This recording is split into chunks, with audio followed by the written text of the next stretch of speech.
अकेले बैठे हो, चिंतन मालिक का चल रहा हो, ऐसी स्थिति आ जाती है चाहे किसी ने हमें कितनी पीड़ा दे रखी है, कितना दुखी कर रखा है, तो उसके प्रति भी द्वेष नहीं आता।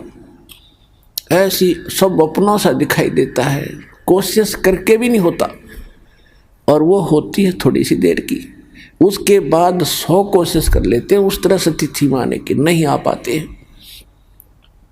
तो वह मेहर की लहर थी, उसके जाने के बाद कहर की लहर शुरू होगी। उसने ऐसे क्यों कर दिया, उसे वो ऐसे क्यों बोला, वो करना है, वो रह गया, वो नुकसान हो गया, उसने वो ऐसे चलेंगे, वो करेंगे, ये कहर की लहर टूटी होगी शुरू।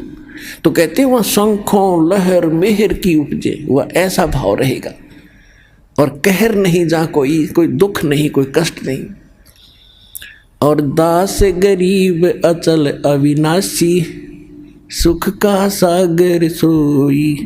अब क्या कहते हैं, मन तू चल रहे सुख के सागर, जहाँ शब्द सिंधु रत्नागर।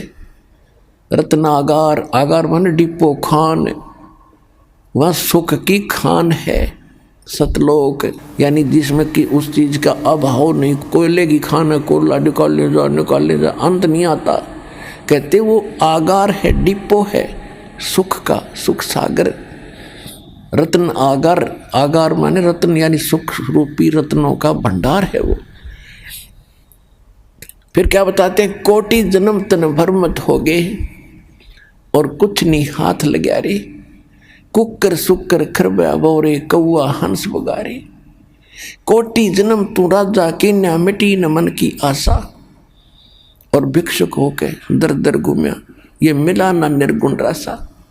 आप ऐसे भी साधक रहे हो, घर त्याग दिया प्रेरणा पाके, जंगल में बैठ के गांव से भिक्षा मांग लाए, सूखी रोटी जैसी मिली उनको 2-2, 3-3 दिन वृक्ष का बांध देते थे पहले ऋषि मिली, और सूख जाती थी, फिर उनको पानी में भिगो भिगो के 2-2 दिन खाते थे कि रोजाना कौन जावा टाइम वेस्ट कर रहे। कैसे ऐसे कहते हैं, ऐसे कठिन तप साधना भी तूने की जिसके कारण आप इंद्र की पदवी भी प्राप्त कर ली, स्वर्ग का राजा बने, पृथ्वी के राजा बन गए। आप ब्रह्मा विष्णु महेश की भी पदवी प्राप्त आपने कर ली, लेकिन आपका यो जन्म मरण नहीं मिटा, यो कष्ट नहीं मिटा इस सत्य साधना के ना मिलने से।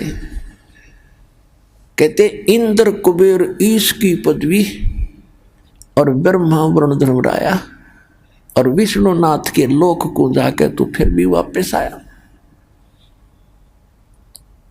अब देखो, हम तो एक छोटे से क्षेत्र के कोई चेयरमैन बन जा, सरपंच